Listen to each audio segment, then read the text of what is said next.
ओम श्री गणेशाय नमः। ओम श्री कृष्णाय नमः। आप सभी का मेरे यूट्यूब चैनल पर हार्दिक स्वागत है। तो आइए सुनते हैं माँ अन्नपूर्णा माता के महाव्रत की कथा। एक समय की बात है, काशी निवासी धनंजय की पत्नी का नाम सुलक्षणा था। उन्हें अन्य सब सुख प्राप्त थे, केवल निर्धनता ही उसके दुख का एकमात्र कारण थी। यह दुख उसे हर समय सताता रहता था। एक दिन सुलक्षणा पति से बोली, स्वामी आप कुछ उद्यम करो तो काम चले। इस प्रकार कब तक काम चलेगा? सुलक्षणा की बात धनंजय के मन में बैठ गई और वह उसी दिन विश्वनाथ शंकर जी को प्रसन्न करने के लिए बैठ गया और कहने लगा, हे देवादिदेव विश्वेश्वर, मुझे पूजा पाठ कुछ आता नहीं है, केवल आपके भरोसे बैठा हूँ। इतनी विनती करके वह 2-3 दिन भूखा प्यासा बैठा रहा। यह देखकर भगवान शंकर ने उनके कान में अन्नपूर्णा अन्नपूर्णा अन्नपूर्णा इस प्रकार 3 बार कहा। यह कौन क्या कह गया? इसी सोच में धनंजय पड़ गया कि मंदिर से आते ब्राह्मणों को देखकर पूछने लगा, पंडित जी अन्नपूर्णा कौन है? ब्राह्मणों ने कहा, तू अन्न छोड़ बैठा है, सो तुझे अन्न की ही बात सूझती है। जा घर जाकर अन्न ग्रहण कर।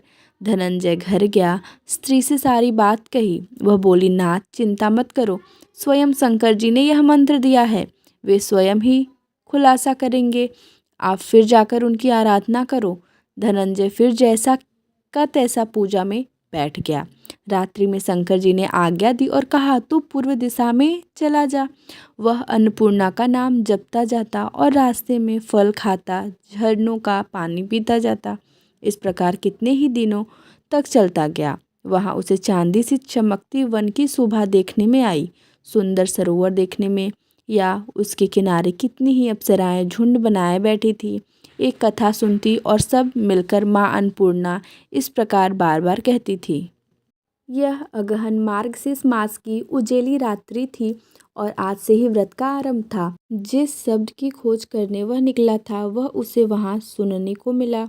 धनंजय ने उनके पास जाकर पूछा, हे देवियों, आप यह क्या करती हो?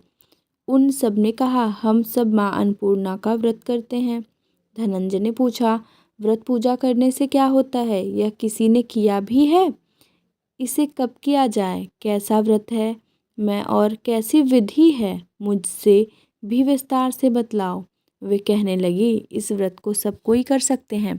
21 दिन तक के लिए 21 गांठ का सूत लेना चाहिए। 21 दिन यदि न बने तो एक दिन उपवास करें। यह भी न बने तो केवल कथा सुनकर प्रसाद लें। निराहार रहकर कथा कहें। कथा सुनने वाला कोई न मिले तो पीपल के पत्तों को रख, सुपारी या घृत कुमारी वृक्ष को सामने कर, दीपक को साक्षी कर, सूर्य, गाय, तुलसी या महादेव को बिना कथा सुनाए मुख से दाना न डालें। यदि भूल से कुछ पड़ जाए तो एक दिवस फिर उपवास करें। व्रत के दिन क्रोध न करें और झूठ न बोलें। धनंजय बोला, इस व्रत के करने से क्या होगा? वे कहने लगी, इसके करने से अंधों को नेत्र मिले, लूलों को हाथ मिले, निर्धन के घर धन आए, बाझी को संतान मिले, मूर्ख को विद्या आए। जो जिस कामना से व्रत करे माँ उसकी इच्छा पूरी करती हैं।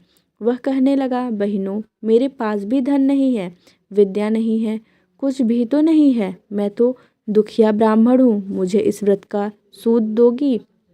हाँ भाई, तेरा कल्याण हो, हम तुम्हें अवश्य देंगे। ले, इस व्रत का मंगल सूत ले। धनंजय ने व्रत किया। व्रत पूरा हुआ तभी सरोवर में से 21 खंड की सुवर्ण सीढ़ी हीरा मोती जड़ी हुई प्रकट हुई। धनंजय जय अन्नपूर्णा कहता जाता था। इस प्रकार कितनी ही सीढ़ियां उतर गया तो क्या देखता है कि करोड़ों सूर्य से प्रकाशमान अन्नपूर्णा का मंदिर है। उसके सामने स्वर्ण सिंहासन पर माता अन्नपूर्णा विराजमान है। सामने भिक्षा हेतु शंकर भगवान खड़े हैं। देवांगनाएं चमन डुलाती हैं, कितनी ही हथियार बांधे पहरा देती हैं। धनंजय दौड़कर जगदम्बा के चरणों में गिर गया। देवी उसके मन का क्लेश जान गई। धनंजय कहने लगा, माता आप तो अंतर्यामी हो, आपको अपनी दशा क्या बताऊं? माता बोली, मेरा व्रत किया है, जा संसार तेरा सत्कार करेगा। माता ने धनंजय की जिह्वा पर बीज मंत्र लिख दिया। अब तो उसके रोम रोम में विद्या प्रकट हो गई। इतने में क्या देखता है कि वह काशी विश्वनाथ के मंदिर में खड़ा है। माँ का वरदान ले धनंजय घर आया। सुलक्षणा ने सब बात कही। माता जी ने की कृपा से उसके घर में संपत्ति उमड़ने लगी। छोटा सा घर बहुत बड़ा गिना जाने लगा। जैसे शहद के छत्ते में मक्खियाँ जमा होती हैं, उसी प्रकार अनेक सगे संबंधी आकर उसकी बड़ाई करने लगे। कहने लगे, इतना धन और इतना बड़ा घर, सुंदर संतान नहीं तो इस कमाई का कौन भोग करेगा। सुलक्षणा से संतान नहीं है, इसलिए तुम दूसरा विवाह करो। अनिच्छा होते हुए भी धनंजय को दूसरा विवाह करना पड़ा और सती सुलक्षणा को सौत का दुख उठाना पड़ा। इस प्रकार दिन बीतते गया। फिर अगहन मास आया। नए बंधन से बंधे पति से सुलक्षणा ने कहलवाया कि हम व्रत के प्रभाव से सुखी हुए हैं, इस कारण यह व्रत छोड़ना नहीं चाहिए। यह माता जी का प्रताप है जो हम इतने संपन्न और सुखी हैं। सुलक्षणा की बात सुन धनंजय उसके यहाँ आया और व्रत में बैठ गया। नई बहू को इस व्रत की खबर नहीं थी। वह धनंजय के आने की राह देख रही थी। दिन बीतते गए और व्रत पूर्ण होने में 3 दिवस बाकी थे कि नई बहू को खबर पड़ी। उसके मन में ईर्ष्या की ज्वाला दहकने लगी थी। सुलक्षणा के घर आ पहुंची और उसने वहां भगदड़ मचा दी। वह धनंजय को अपने साथ ले गई। नए घर में धनंजय को थोड़ी देर के लिए निद्रा ने आ दबाया। इसी समय नई बहू ने उसका व्रत का सूत तोड़कर आग में फेंक दिया। अब तो माता जी का कोप जाग गया।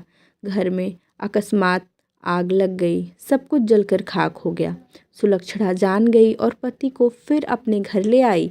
नई बहू रूठ कर पिता के घर जा बैठी। पति को परमेश्वर मानने वाली सुलक्षणा बोली, नाथ घबराना नहीं, माता जी की कृपा अलौकिक है। पुत्र कुपुत्र हो जाता है पर माता को माता नहीं होती। अब आप श्रद्धा और भक्ति से आराधना शुरू करो, वे जरूर हमारा कल्याण करेंगे। धनंजय फिर माता के पीछे पड़ गया। फिर वही सरोवर सीढ़ी प्रकट हुई, उसमें माँ अन्नपूर्णा कहकर वह उतर गया। वह जा माता जी के चरणों में रुदन करने लगा। माता प्रसन्न हो बोली, यह मेरी स्वर्ण की मूर्ति ले, उसकी पूजा करना तो फिर सुखी हो जाएगा। जा, तुझे मेरा आशीर्वाद है। तेरी स्त्री सुलक्षणा ने श्रद्धा से मेरा व्रत किया है, उसे मैंने पुत्र दिया है।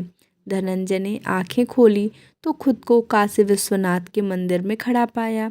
वहां से फिर उसी प्रकार घर को आया। इधर सुलक्षणा के दिन चढ़े और महीने पूरे होते ही पुत्र का जन्म हुआ। गांव में आश्चर्य की लहर दौड़ गई। इस प्रकार उसी गांव के निसंतान सेठ के पुत्र होने पर उसने माता अन्नपूर्णा का मंदिर बनवा दिया। उसमें माता जी धूमधाम से पधारी, यज्ञ किया और धनंजय को मंदिर के आचार्य का पद दे दिया। जीविका के लिए मंदिर की दक्षिणा और रहने के लिए बड़ा सुंदर सा भवन दिया। धनंजय स्त्री पुत्र सहित वहां रहने लगे। माता जी की चढ़ावे में भरपूर आमदनी होने लगी। उधर नई बहू के पिता के घर डाका पड़ा, सब लूट गया। वे भीख मांगकर पेट भरने लगे। सुलक्षणा ने यह सुना तो उन्हें बुला भेजा, अलग घर में रख लिया और उनके अन्य वस्त्र का प्रबंध कर दिया। धनंजय, सुलक्षणा और उसका पुत्र माता जी की कृपा से आनंद से रहने लगे। माता जी ने जैसे इनके भंडार भरे वैसे सबके भंडार भरे। जय माता दी।